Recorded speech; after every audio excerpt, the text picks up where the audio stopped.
Well, thank you very much, Hillel, for that introduction. I take a moment right at the outset to commend Hillel, Leon Saltil, and all of the staff at UN Watch for the great work they do. And this conference is a testament to that. As Hillel mentioned, the title of this conference, of this panel, is The Return of Authoritarianism. We're going to do this as a conversation, so there won't be any prepared remarks. We'll have a chance to talk with all the panelists a bit about these issues. And we really have great panelists here. It's a diverse, terrific group. So very pleased to have this opportunity. I'll just do very short introductions of each of them, and then we'll get into the discussion. So let me start with Svitlana Zalishchuck, who's to my immediate right. Svitlana was elected a member of the Ukrainian parliament in October 2014. She's a member of the Committee on Foreign Affairs and the head of the subcommittee on European and Euro-Atlantic relations. Svitlana is also a member of the Ukrainian delegation to the Parliamentary Assembly of the Council of Europe. Before that, she worked for 5 years as executive director of Center UA, a Kiev-based non-governmental organization. I think it's important to note that Svitlana was an active participant in the Euromaidan in 2013 and has made the move from activism into the government there. So delighted to have Svitlana here. To my immediate left, Hillel mentioned Irwin Cotler, and I can't read his whole biography because it would take up most of the panel time. So I'm just going to give a short summary of that. Mr. Cotler is a law professor, constitutional and comparative law scholar, international human rights lawyer, counsel to prisoners of conscience, NGO head, public intellectual, community leader, and peace activist. He's been a member of Parliament in Canada, Minister of Justice, and Attorney General of Canada. He's been variously described in these roles and responsibilities as being at the forefront of the struggle for justice, peace, and human rights. Take the opportunity now to introduce Jianli, who's a scholar and democracy activist, internationally recognized for his efforts to promote democracy in China. He's been involved in the Chinese democracy movement since the 1980s. He participated in the 1989 Tiananmen protests and co-authored the Constitution of a Federal Democratic China. He holds PhDs in mathematics from the University of California at Berkeley and in political economy from Harvard University. Dr. Yang, in 2002, returned to China to support the labor movement and was imprisoned for 5 years. Following his release and subsequent return to the United States, Dr. Yang founded Initiatives for China, which is really a terrific organization that promotes China's peaceful transition to democracy. And to my far right is Joan, Hoey, who is a regional editor in the Europe team at the Economist Intelligence Unit, the business information arm of the Economist group. She is the senior analyst for Greece, Romania, and Serbia. She specializes in the politics and economies of Greece, the Balkans, and Eastern Europe. Political development and political risk, country risk, geopolitics, democracy, state building, and post-communist transition. Joan is also the editor of the EIU's flagship annual democracy index, and we'll be talking with her about that today. So the context of this discussion is a time at which I think it's fair to say that democracy and human rights are really in dire straits. The democracy scholar Larry Diamond now has labeled the condition for democracy globally as a democracy recession. I think the developments of the most recent period suggest that it may even be perhaps a bit worse. And I might just, as a way to provide some context, give 3 ideas as to what we might look for in how illiberal authoritarian regimes are exerting influence. The first thing I would stress is that in the most recent past, the most influential authoritarian regimes have really devoted effort to attacking democratic norms. And how have they been doing this? They've focused their attention on the leading institutions which have really formed the glue for supporting and defending international norms. This includes the United Nations, where you have a whole host of influential countries that use their resources and influence to suppress human rights and democracy standards. If we think about even internet governance today, Saudi Arabia and Iran don't agree on much, but Saudi Arabia, Iran, China, Russia, and such countries all agree on the idea of internet sovereignty and the idea that governments should be paramount in how the rules are shaped for governance of the internet. Even smaller countries are able to exert influence in critical rules-making bodies. So if we look at the Council of Europe, I would commend everyone to a Journal of Democracy article titled "The End of Shame," written by Gerald Knaus, which in very elaborate detail describes how Azerbaijan has used its influence to reshape the norms and attack the norms that are supported by the Council of Europe. It's devastating reading, and I really would encourage everyone to take a look at this. Beyond that, if we look at the Organization for Security and Cooperation in Europe, the Democracy Office, the ODIHR, has been the target of the leading non-democratic governments in the OSCE membership states, and the Organization for the American States. Their human rights components have also been a target. The other thing I would mention as part of this context is how leading authoritarian regimes seek to influence the development of aspiring democracies and young democracies. So if we look in the European context, the Baltic states, which are young, quite successful democracies, face enormous pressures from Russia, much of which is targeted at shaking those countries' integrity. If we look at the countries in the European partnership, Moldova, Georgia, and of course Ukraine, they've also been at the forefront of the efforts by Russia to try to alter their democratic course. If we shift to China and we look at Taiwan and Hong Kong, you can see how much focus is brought to bear on the democratic aspirations of those entities to succeed from China. And so I think it's important for us to recognize that there's enormous pressure on countries that would like to move into a more democratic and human rights friendly space. And finally, very briefly, these authoritarian regimes take the realm of ideas extremely seriously. And so it's not a surprise that they invest enormous resources into how we think about democracy. China invests extraordinary resources into its international media, CCTV, with investments in sub-Saharan Africa, Latin America, the Middle East, and elsewhere. Russia's RT, which has gotten quite a bit of attention, is just one piece of a state-backed media effort that includes Sputnik and a variety of other instruments. It's very true in Iran with Press TV and other such instruments. Telesur serves a similar function, and it's worth noting that the editorial lines taken by Press TV, Telesur, RT, if you have the time to glance at these, you'll see some very common threads that run through the sort of editorial depictions of democracy and human rights in all of these authoritarian-backed media. And I think this is important because the ideas of democracy and how we think about it will shape the degree to which we're willing to support it.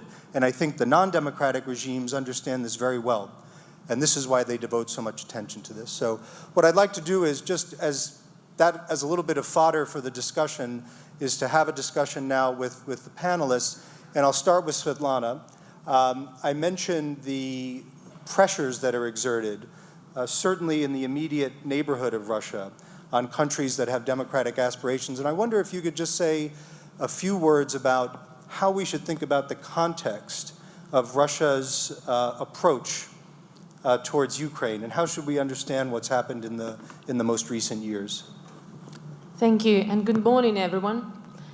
There is a book written by a British journalist, and I'm sure many of you have read it, and it's called "Nothing is True and Everything is Possible." Peter Pomerantsev wrote it. And I would like to steal that title to frame the whole paradigm that we entered politically. I mean, we, liberal democracies, the West, the countries that are aspiring for a more democratic future. Nothing is true and everything is possible is about the increasing of the military force in the world, is about the weaponizing of the migration crisis that Europe is facing at the moment. It's about the illusion making that is being installed by the manipulation, by the creation of the information space using all kind of means, including new communications. And I'm talking, of course, about Russia. It's about many other things that are there and that we have to answer.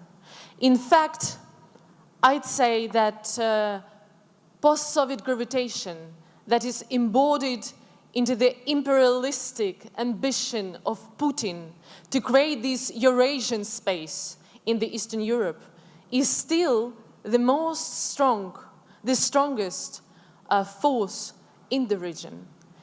And it is an open question of how many other boundaries of the smaller countries will be violated and will be deorbited by Kremlin. And it's a question which is up to West to answer.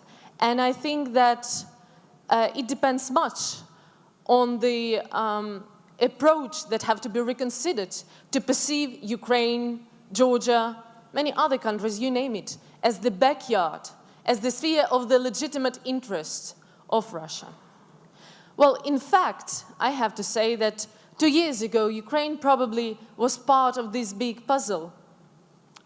And we were also an authoritarian country. We had President Yanukovych, who managed to use even the weapon against the peaceful Protestants, just in front of the heart, European heart, I mean, Kiev capital, peaceful city, and in heart of the 21st century.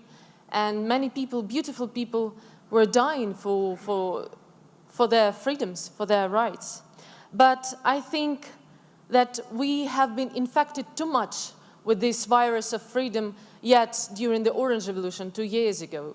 And I also think that as a generation of Ukrainians, a new generation, our indoctrination of this post-Soviet legacy actually was an curable disease.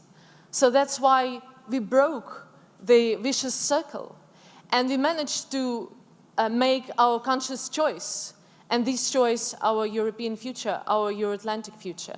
But of course, I mean, Putin didn't like it because once again, the whole paradigm of perception of the foreign policy in this region as the legitimate sphere of legitimate interest was not part of the big plan that was there. I just came from the Munich Security Conference, and I have to say, and Munich Security Conference proved to be like a thermometer for the temperature in the security sphere in the world. And many global leaders, many world leaders, many European leaders were referring to the state of the security, to the state of the democracy. And I probably quote Estonian President Mr. Ilves. He said that that the world seems in its worst shape since Cold War. And it's not a coincidence what we're talking about the return of the authoritarianism together with the increasing of the security challenges in the world. Because there is this strong linkage between authoritarian countries, authoritarian leaders, and what they do in our regions. But one important point I'd like to make here, that these kind of conferences and these kind of forums, they have to exist not only for us, not only as sessions to share with our problems, but to consider what can we do. Because actually with Ukrainian experience, when our borders have been violated, when our Crimea was annexed and it's like half of the territory of Estonia, for example, when our Donbas in the east of the country, Lugansk and Donetsk region, they are being occupied with the separatists backed by Russia, backed by Putin. And it's also, once again, it's with the population of 2 million people. I mean, it's some small European countries probably have the whole population of their countries.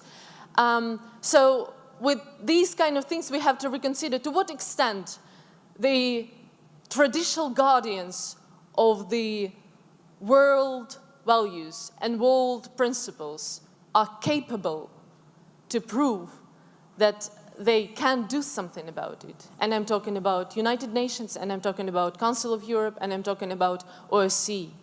At the moment, we find ourselves pretty much alone fighting this superpower. And I think that we have to look for the answers here of what can we do. Thank you very much, Svitlana. And you've mentioned very eloquently the new challenges that have emerged from this authoritarian resurgence. And I'd like to turn now to Irwin Cotler to get his take, if we perhaps widen the lens out a bit further, on what the implications are for the international order and for how we live by virtue of this growing authoritarian resurgence. You know, it's somewhat of a paradox, almost in psychological terms. When I heard some of the moving testimonies of our human rights heroes that we'll hear later today in our session yesterday, and you have the portraits of political prisoners there, one might think, as in the time of Sakharov and Havel and the like, that we in fact have been witnessing what your co-authors said 20 years ago, a resurgent democracy. However, what in fact we have been witnessing has been, in a book that you have co-edited with them now, a resurgent authoritarianism. And I just want to discuss maybe 2 or 3 case studies of it to show the sense in which this authoritarianism is resurgent at the same time as democracy is more than just in retreat. It sometimes is even being silenced. The first is, if you take a look at the negotiations over the last 2 years between the P5+1 and Iran with respect to a nuclear agreement, what we ignored was the manner in which the negotiating process and then the agreement not only overshadowed but sanitized the other fourfold Iranian threats. And when I say the other fourfold Iranian threats, very quickly, in one-liners, this audience needs no elaboration. Iran as the leading state sponsor of international terrorism, Iran's hegemonic belligerency, whether it be in Lebanon, in Iraq, or in Yemen, and particularly in Syria. Iran's state-sanctioned incitement to hate and genocide, and I'm reminded of a recent Supreme Court judgment in Canada which said that it's the very incitement that constitutes the crime, whether or not any mass atrocities follow. Yet we have not held Iran to account or used any of the juridical remedies in that regard. But the most important thing in this fourfold threat, apart from the nuclear, the most important thing has been the massive domestic repression in Khamenei's Iran. And I use that term, Khamenei's Iran, to distinguish it from the people and publics in Iran who are the targets of this mass domestic repression. And I still remember in 1970 and 2009, when you had the Green Revolution, as it was called, in Iran, and people took to the streets, and they had with placards like, Obama, Obama, where are you? And where is the West? And in fact, the West was silent as authoritarianism began its resurgent advance. That's one. The second case study, and this one is as painful as one can appreciate. Some 5 years ago in Syria, there began by young people what they called a peace and dignity protest, where they, with olive branches, marched in the streets. They were disappeared. Those who came to support them were gunned down. And then Assad's Syria began a scorched earth policy using barrel bomb, et cetera, things that you know about. 5 years later, we are witnessing the greatest humanitarian catastrophe since the end of the Second World War, where we have, astonishingly enough, as recently reported, some 470,000 dead, more than 12.5 million displaced people in Syria, close to 5 million refugees. And I don't like to use the word statistics because behind each statistic is a human being. But what we have to appreciate is that at the end of that first year, there were, quote unquote, only 7,000 that were dead. There were less than 50,000 that were displaced. I can go on.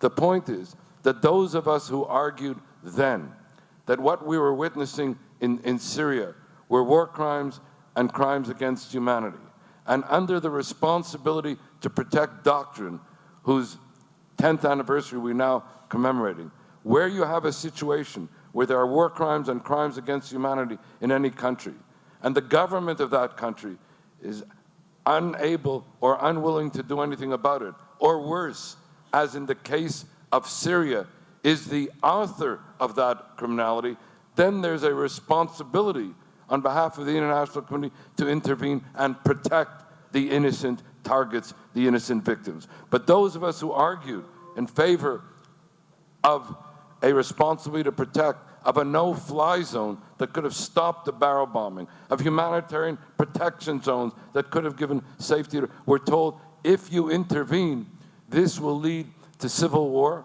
this will lead to sectarian warfare, this will lead to jihadists coming in. Everything we were told would happen if we intervened happened because we didn't intervene. And therefore, the terrible cost of inaction. And recently, one finds Russia together with Iran and the like operating with impunity. And finally, in the third case study, is the whole nature of this resurgent authoritarianism has been carried out in a sophisticated fashion, as you put it, in the battle for ideas, where all this assaults that I've mentioned have been masked under a language of state sovereignty, of civilizational diversity, of traditional values, of counter-terrorism. What we now have is not simply the silencing of dissent, we now have the criminalization of dissent. What we have is a soft power, which was supposed to have been the leverage of the democracies, is that which is now being used and exercised in a much more sophisticated way by the resurgent authoritarianism. So I think the time has come for the democracies of the world to begin to promote and protect civil societies, to stand together with those political prisoners who are putting not only their livelihood, but indeed their lives on the line, to take seriously our international juridical doctrines like the responsibility to protect, to begin to take our place in the international arenas, whether it be the UN Human Rights Council or the UN General Assembly, and to stand up for universal values and not let this be compromised in the name of civilizational diversity or compromised in the name of cultural relativism and all the other aphorisms that are being used in this battle of ideas where the resurgent authoritarianisms are preempting the democracies, and the resurgence of democracies of 10 years ago find themselves in retreat. But as Hillel mentioned in his opening remarks, it is still possible, and I believe necessary, for the democracies now to assert themselves, anchored in universalism, anchored in what René Cassin and Eleanor Roosevelt called the tablets of humanity that find expression in the Universal Declaration of Human Rights, to do battle in the battle of ideas and not retreat from them, and ultimately the democracies will prevail. Thank you so much for that, Irwin. And I'd like to move to another case study, if I could, which is critical by virtue of its size and ambitions, and that's China. And one of the features of the recent years, if we use the Beijing Olympics as a barometer or on the timeline, is how authoritarianism has deepened in China since that time. And there was some hope, at least in advance, of the Olympics that it might have the effect of opening and helping to create some space within China. If anything, in the most recent period, we've seen some of the most extraordinary repression since the old days in China. So could you put into context what is happening now in China and what its implications are in a wider sense? Thank you for this question. I want to go a little bit further into history, recent history. In the late 80s and the early 90s, with the collapse of Soviet Union and Eastern Europe communist countries, democracy came to be seen as an uncontested norm of the international order. And with the element of contestation removed, democratization itself become a policy of development.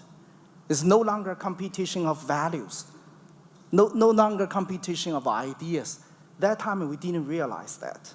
So economic performance became a very important factor. Unfortunately, in the past 20 years, especially past 10 years, the economic performance of democracies around the world has been dismal, to say the best. And at the same time, the rise of China become a world phenomenon. And China not only used the fast economic growth to show up its legitimacy, but also provide the world dictators a model of development. So in that context, democracy itself has lost its global allure and momentum to a certain degree. But at the same time, the increasing global economic interdependence leads a lot of countries previously outspoken against violation of human rights to be less reluctant. To be more reluctant to be critical of the dictators for their violating human rights. And 9/11 is also a turning point that not only the democracies led by U.S. diverted their effort from put effort into to work on democratization in the countries like China to anti-terror war. And China used that as an opportunity to develop and to also use it as an excuse to crack down on the Uyghur protest in the Xinjiang region in China.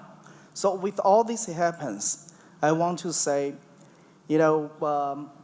we clearly see in the past 10 years, even longer, there's a lack of commitment and consistent policy on the parts of U.S. and other democracies. Now look at China. Many years ago, many people believe that economic growth, trade will bring everything in China. Will bring democracy, will bring human rights, everything in China. But it has been 30 years with fast economic growth, but China still remains at the bottom of democracy index, by Freedom House or whoever does it. And why? What happened?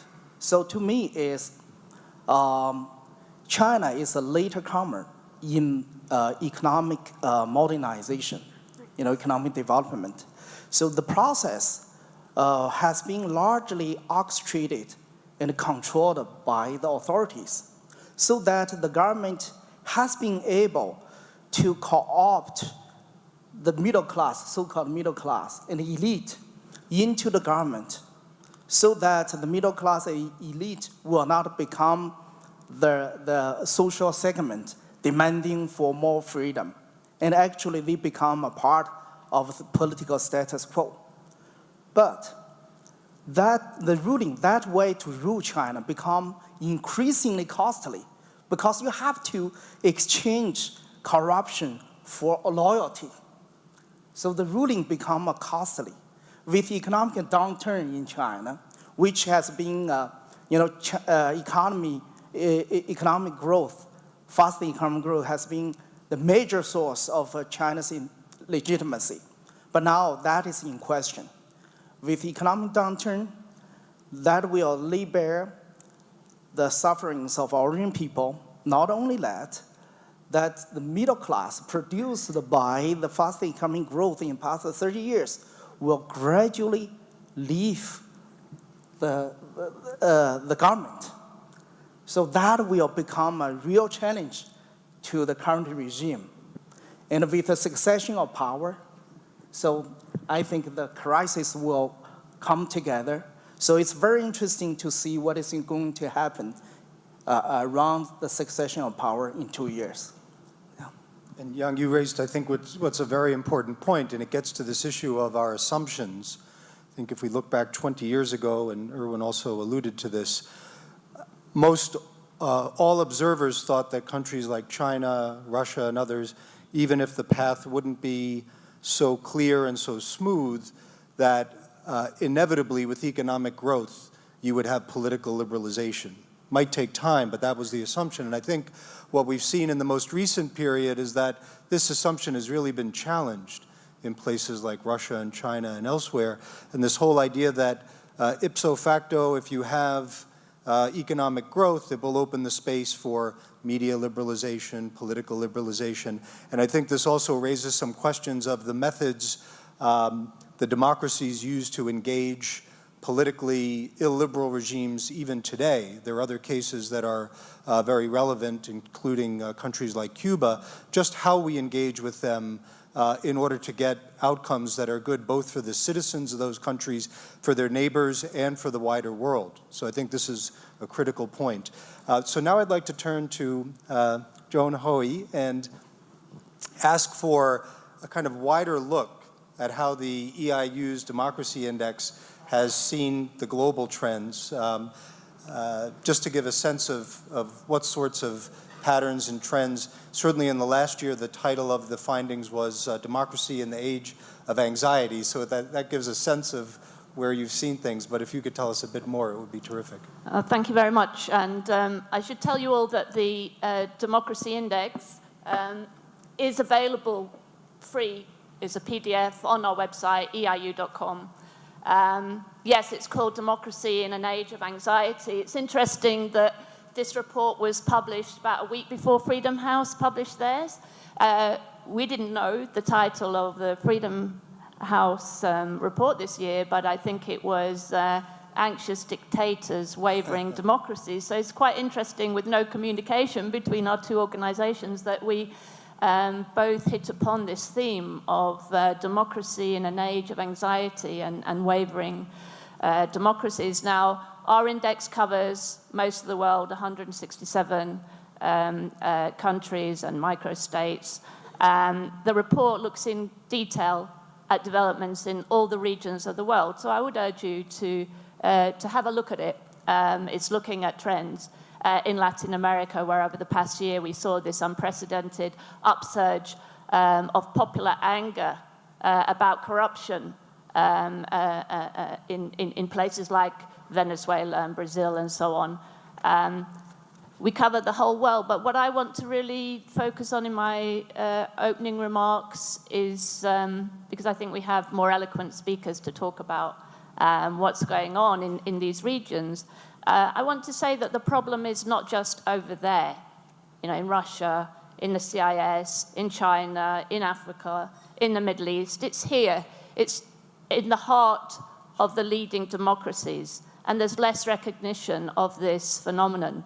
There's a crisis of democracy in the West, in the advanced Western democracies in Europe, in North America, and also among what we in our democracy index called is the flawed democracies in Latin America, in Eastern Europe, and elsewhere. And I think the symptoms are clear for anybody who wants to see them. the crisis of democracy is manifest in the breakdown of the post-war political order, the traditional party system that's particularly evident in Europe. It's evident in the accretion of power in non-elected bodies, technocrats, judges, the denigration of politics as a process, growing gap between elites and electorates, the rise of populist parties, declining public participation, declining trust in institutions, the erosion of civil liberties, attacks on free speech, a failure to uphold democratic universal values. Back in 2011, there was an Irish academic and political scientist, the late Peter Mair, who wrote a book called Ruling the Void, in which he talked about the hollowing out of democracy. He argued that we're actually living in a post-popular, non-sovereign version of democracy. So democracy is without the essential ingredient, the demos, and this is what is meant by the breakdown of the party system, the post-war political order. His argument was that as long as this persists, we're incapable of defending and sustaining democracy in its current form. Basically, we have a second-rate, downgraded version of democracy without its crucial popular component. Others have written about this too. Ivan Krastev, a Bulgarian political scientist, in his book, In Mistrust, We Trust, looking at the situation not just in his own country, in Bulgaria, but throughout Europe. What I've given really is largely a description of the problem, the symptoms of the crisis, and it really begs the question of why. You know, why is this happening, and why is it happening now? I would argue very strongly it's not just a post-crisis phenomenon. I mean, these problems have not just declared themselves post-2008 after the global financial and economic crisis. Undoubtedly, that exacerbated many of the underlying problems, but it wasn't the cause at all of those problems. And I think, you know, you made the point very strongly, and I agree with it very much, that if we look at, there's been a long-term secular decline of democracy in the West in the post-war period, but it really accelerated in the 25 years after the end of the Cold War.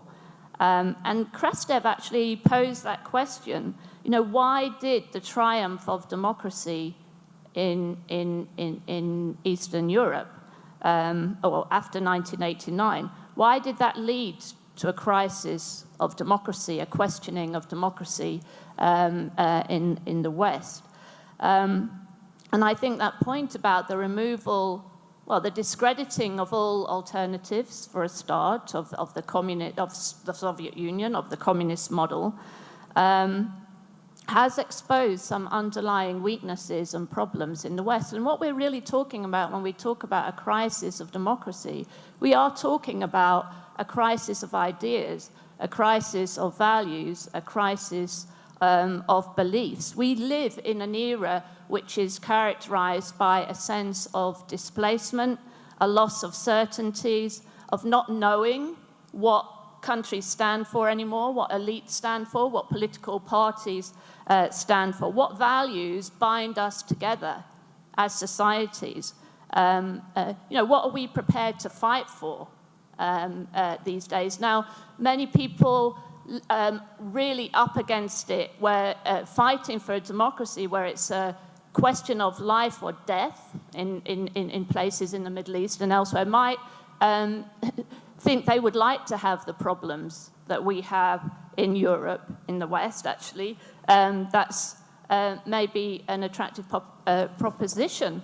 But I would say that if democracy is failing here, in the West, in the leading democracies, then we've really got a problem. You know, if nobody can stand up here and say what they stand for, that this democracy, that this system is superior, to what is being propagated by the likes of IS in the Middle East, to go against the kind of multiculturalist consensus that all ideas and values are actually equally valid and should be respected. Nobody's prepared to do that these days. Well, if you cannot do that, then there really is a problem. So we could talk maybe more about specifically what can be done to address these problems beyond just declaring that we need to talk about what values we believe in, because I think there are very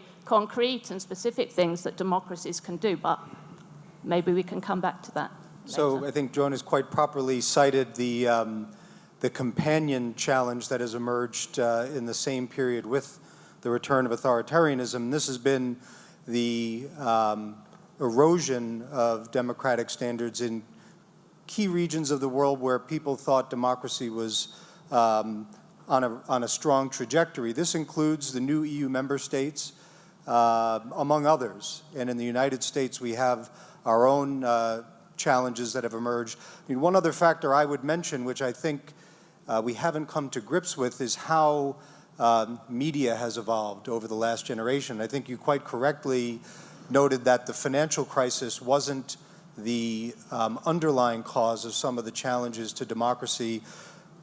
News media and the democracies, what I would call meaningful news media, civically oriented news media, was already under enormous strains, with newspapers cutting their journalistic staff, their editors, drawing down their foreign bureaus. The financial crisis exacerbated this in a profound way in both mature democracies and young democracies alike. I think we can't underestimate the impact that this structural piece of democracy has had in recent years. Maybe I'll turn back to Svitlana just to perhaps talk a little bit about some of the issues Joan has raised, in the sense that Ukraine, I would argue, among other things, is in the midst of a struggle over values. You have armed conflict in the country, you have a battle to change the governance system, but in many ways it's a struggle over values of transparency versus opacity, corruption versus probity. Could you say a bit more about how the democracies, even with their challenges, could be more helpful to Ukraine today? I'd like to start with the point that I thought in the beginning that it will be difficult to keep the audience not sleeping because it's morning, and we are starting. But after the level of the anxiety and challenges and crisis we have discussed, I think people won't sleep for a couple of next days, probably.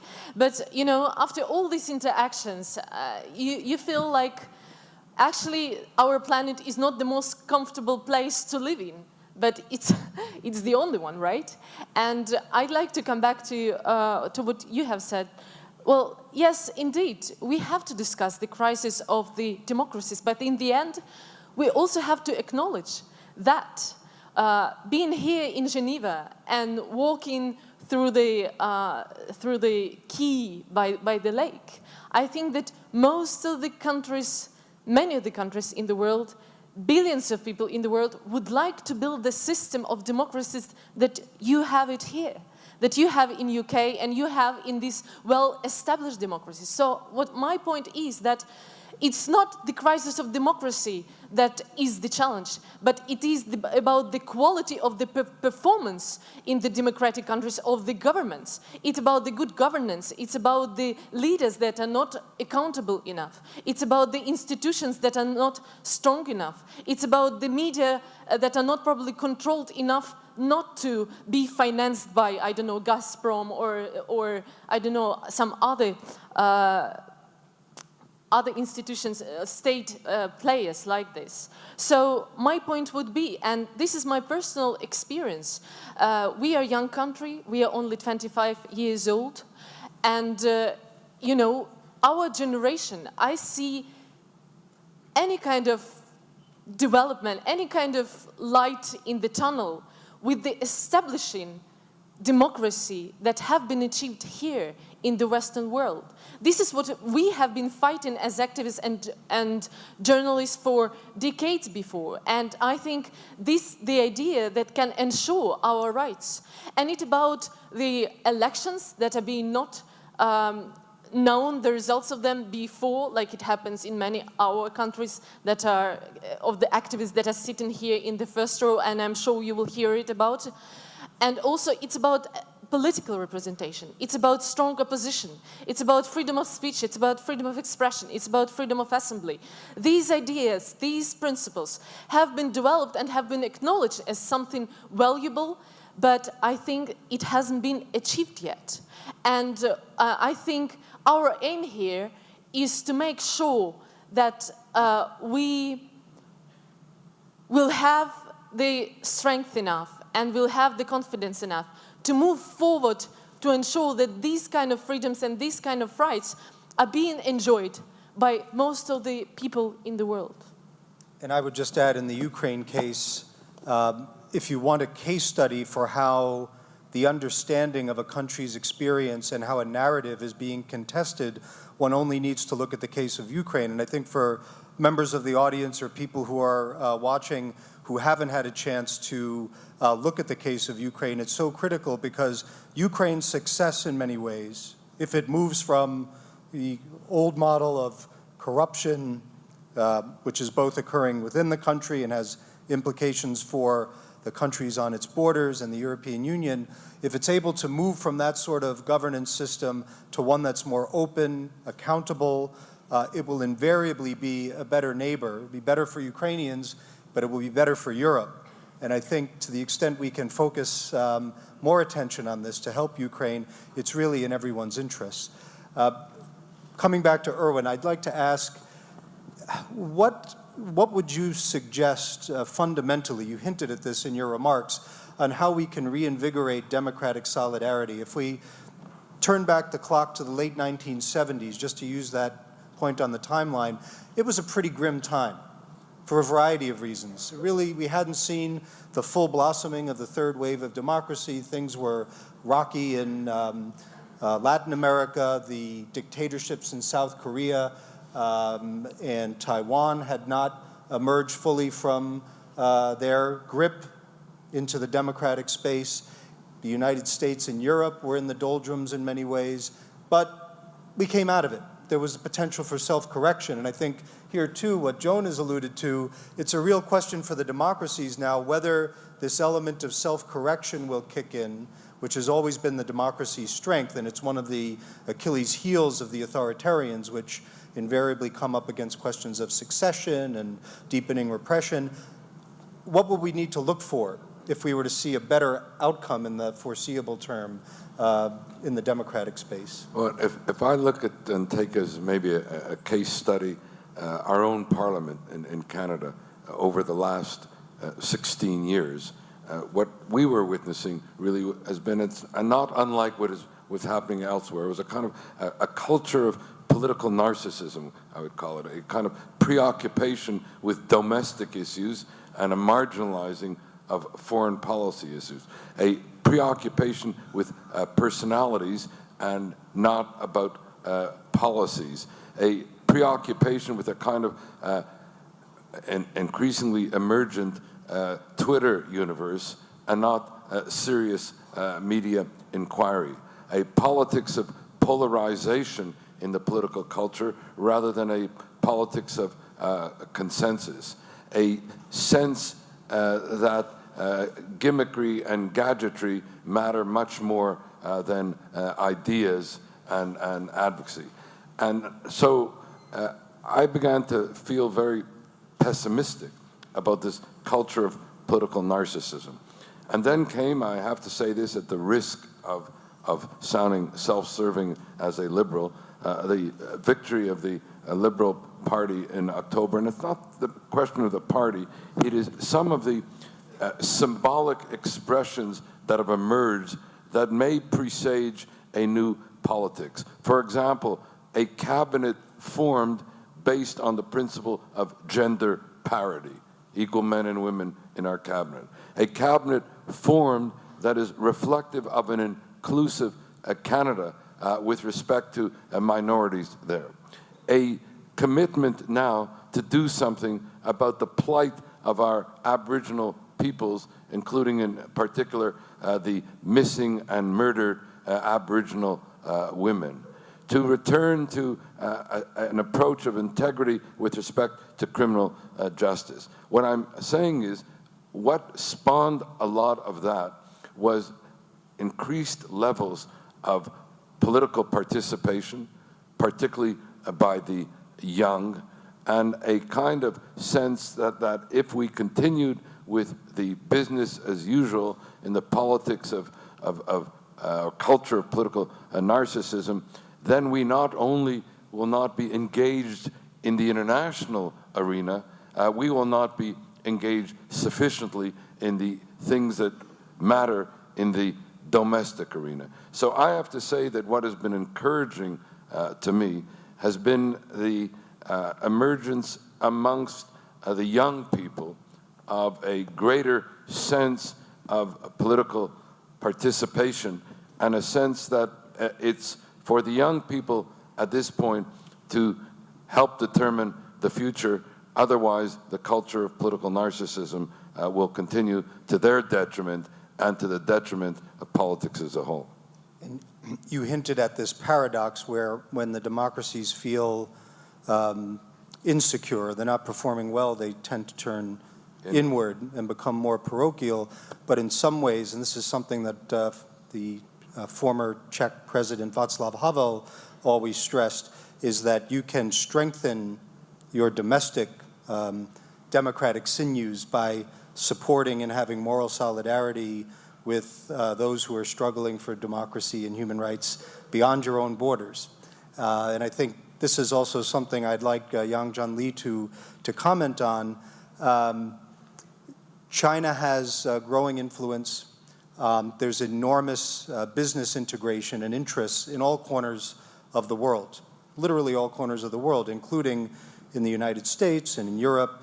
China is becoming a larger business partner in so many ways, trade. Yeah. How should the democracies think about the future of China in terms of their own interests for peaceful, accountable system that would evolve over time? Because right now there seems to be a tendency to self-censor in many ways. We see this in a variety of spheres, and to really operate in very cautious ways when it comes to speaking out about issues of transparency and accountability and human rights. How should we think about this? Thank you. So let me begin with the censorship, self-censorship, not only in China, here, in democracies. And there's tremendous censorship. You may not notice everywhere in the world, censorship to Chinese sensitivity. In US, a lot of business people doing business in China return to United States as apologists, even lobbyists for the Chinese government.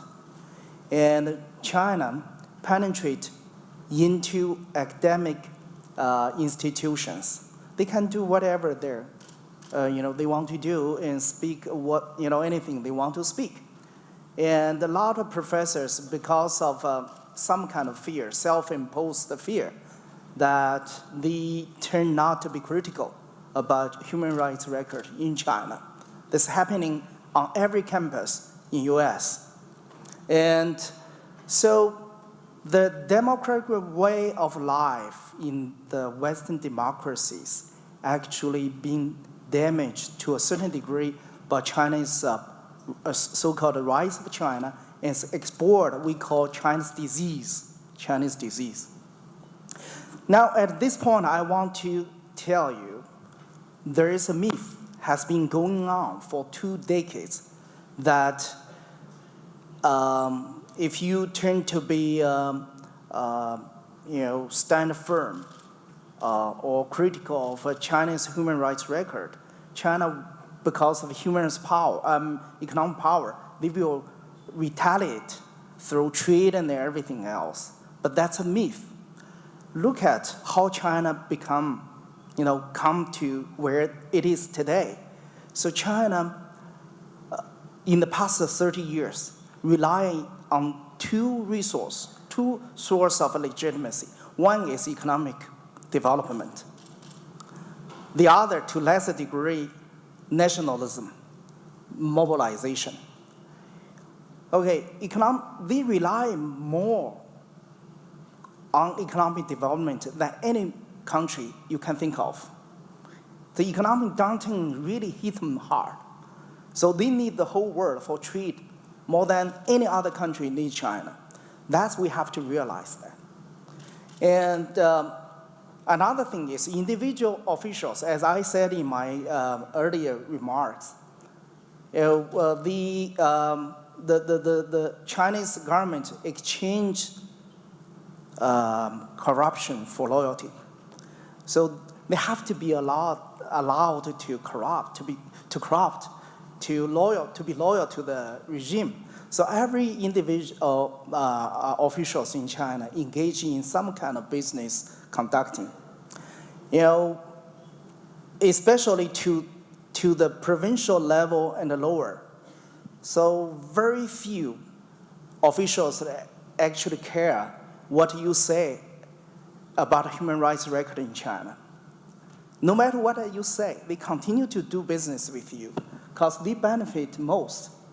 They don't want to jeopardize their interest by so-called, the face of the country, the image of the country. So that's the reality in China. I just want you to understand these 2 points. Then I want to offer a few specific ideas. Probably I will speak too long. You cut me here. One is I do have a few specific ideas to offer.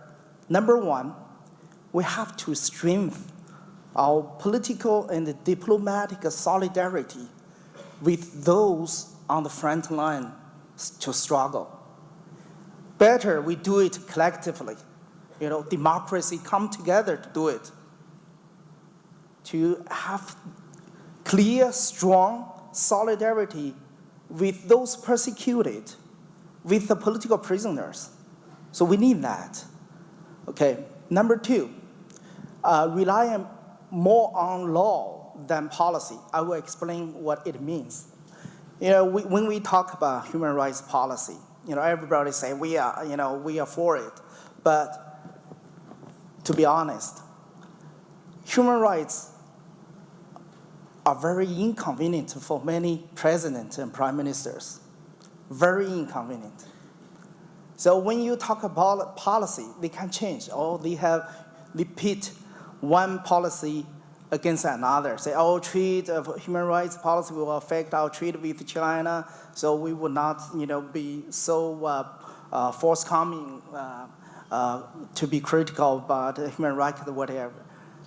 And, there's compartmentalization of policy field. Now we need integration of policies. We have to link human rights to all other policies. But to that end, we need a law. Only policy. There's no consistent. We cannot rely on the president to come up with consistent, committed policy on human rights. So we need to pass a law to clearly state that advancing human rights in China and other dictatorships is in the national interest of our democracy. And also requires every department of the government to do everything possible to advance human rights and make report to the Congress and the parliaments. So that's something we are trying to do in US. And another idea I want to offer is the entire global civil society should come together to come up with an index which build on the Freedom House Index of Freedom, which rates every country on its civil society. Now we need a new index, rates every country's effort to help human rights, improvement in dictatorships. So we need the index to rate US, Canada, and every other democracy in their effort to help those who fight for human rights on the front lines, which is tricky, but I think we need that. We need that. And that index can expand it to business community as well. And we can come up with the index on world top 500 on their effort to help human rights. So we can come up with that. So that's specific ideas I'm offering here. So we have the index suggestion. Maybe the EIU will take it up. So maybe what I'll do, we're coming down to our concluding moments. I'll give the speakers, if they'd like, an opportunity to share some concluding thoughts and react to any part of the discussion they've heard, and we can move towards conclusion. Thank you. Yeah, just to pick up on a few points that have been raised, I thought that was a very interesting observation that was made, that this post-Cold War period where problems of democracy have manifested themselves has also coincided with a period of much greater foreign engagement and intervention on the part of democracies elsewhere in the world, and a lot of that obviously organized around the whole concept of defending human rights. I mean, I take a slightly different view. I mean, I think the most important thing that democracy should do is lead by example. We should heed the proverb, physician, heal thyself. Before attempting to correct others, we should make sure that we're not guilty of some of the same faults. I think there is something that's not questioned very much, and it might be controversial to do so here, but I think there is an underlying problem with this idea of exporting democracy or democracy promotion, because democracy is not ours to command around the world. I think there's it's wrong in principle, and it's probably wrong, pretty bad in practice. We've seen the consequences of that now over the past few years. It's wrong in principle because democracy cannot be introduced from the outside. Democracy means nothing unless it is government by the people. It has to be fought for and won by the people as an internal process. And to think that you can bring democracy from outside in any other way is fundamentally anti-democratic, because it takes the destiny of the people on the receiving end out of their own hands. And anything that is won in that way through outside imposition, in many ways, is not worth having, is not going to be durable and to last. It can only be a denial of autonomy of those people. So, and we've seen attempts to export democracy, particularly in the Middle East, have proved to be useless or worse, disastrous in many cases, and have been doomed to fail. We need pro-democracy movements in those countries fighting, and yes, we need to stand up and highlight human rights abuses, to champion the cause of Democrats fighting around the world. But lead by example.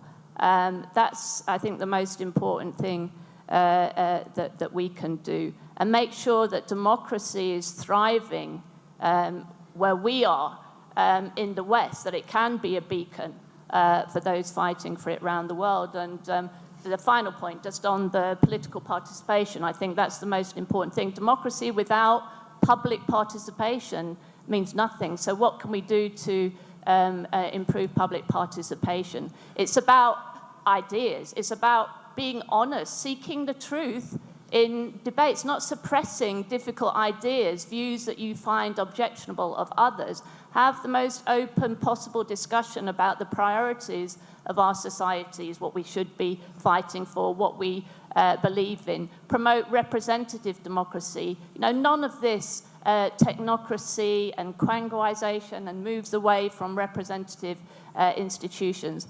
And finally, you know, really uphold democratic values of universalism, free speech, equality, tolerance, and so on. So, Svitlana, maybe you can respond to this idea of, in the Ukrainian case, of exporting democracy, which is a loaded term. I think what Yang and others have hinted is that there are people in so many of these deeply repressed countries that want support, not imposed, but help to achieve a system that's consistent with their values and that is accountable. How would you describe the Ukraine case and this whole idea? Because you clearly have forces working against democracy in Ukraine. How can democracy best be supported by the European Union and others? I would like to agree with that. Indeed, democracy cannot be exported. But we also have to remember that we live in a global world. We are linked to each other. We are all interconnected. The world is a global village, basically. And this is why we established United Nations and Council of Europe and all other international organizations. I would like to remind us that UN abbreviation means United Nations, nations that united for the peace, to develop the infrastructure, which would ensure that all the countries in the world have this potential to develop further. And I've learned by myself, it's my own experience, what does it mean, democracy? Because 3 years ago, I was a journalist that was doing anti-corruption documentary on the biggest corruption cases against my president. I was an activist protesting against the censorship. That was a real challenge for the health and life and right for the profession for many of my colleagues in my country. I have been prosecuted by the former president because he opened the criminal case against my non-governmental organization because I was too visible in my country with our civic activities. Now I have a chance to represent my country. I have a chance to fight for more freedoms, not only in my country, but in other countries as well. I'd like also to mention that actually, if you look at the map, you would see that Ukraine was one of the countries, together with Georgia probably, who broke this vicious circle of the post-Soviet gravitation. But there are many more other neighboring countries. And if Ukraine succeeds, we can be the model of the transformation for Belarus, for Kazakhstan, for Azerbaijan, for Armenia, and for many other republics.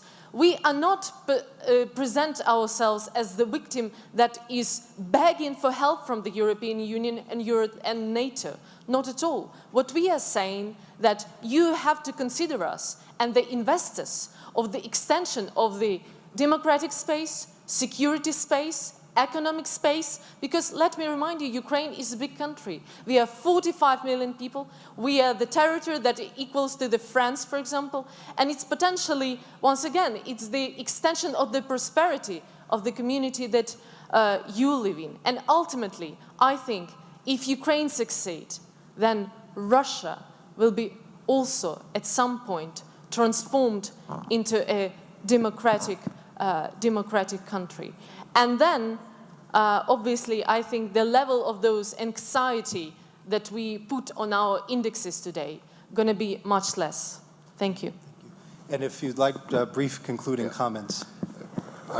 There's a study that was published last spring, which was startling in Canada in its subject matter. It was called The Dismantling of Democracy. This was not something in an East European state. It was in Canada, and I think it was a kind of a wake-up call, because what the study showed is that there had been an increasing pattern of disrespect for Parliament, for the independence and integrity of the judiciary, for the marginalizing of the Canadian Charter of Rights and Freedoms, of disrespect for civil society. I can go on. And so the election began to be engaged also in a battle of ideas. And I think this was a sense in which people said, hey, we want to bring back the foundational principles of constitutionalism and democracy and human rights and the rule of law that can find expression in Canada. And on the international level, I would hope, because that was not an issue in our election, I think what is needed now, not only in Canada and elsewhere, but an engagement, and I want to close on this point, because it is an important moment of remembrance and reminder. The 70th anniversary, as Hillel mentioned, of the birth of the UN Commission on Human Rights, the 10th anniversary of the success of the United Nations Council on Human Rights. But what we've been witnessing has not been equality of all nations, large and small, the protection of that fundamental principle. What we've been witnessing at the UN, and particularly in the UN Human Rights Council, has been the singling out of states for differential and discriminatory treatment, of the giving of human rights violators exculpatory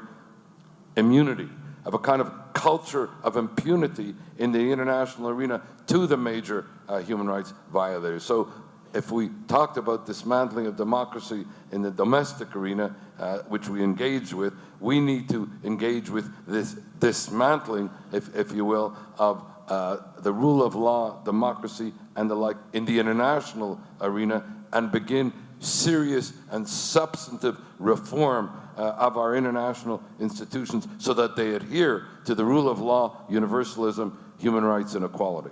A critical point. And Yang, if you want just very briefly a concluding comment. Okay, very briefly, 4 conditions need to be present for China to have a real change. Very briefly, 1 is general robust dissatisfaction among people with the government, which is existing. Chinese government does not lack enemies. Number 2, viable democratic opposition. That's what we are building up. We are getting there. Third is the cracks in the leadership. That has a lot to do whether we have a viable democratic opposition. And then number 4, that's the international support and the international recognition of the moment of a democratic revolution. In 1989, when Tiananmen Square massacre took place, democracies came together condemning the China's atrocity against their own people, but no recognition that that's the moment that China might change. So there's clearly lack of concrete effort to help China democratize. So I don't want democracy to miss another opportunity. So international factor is indispensable.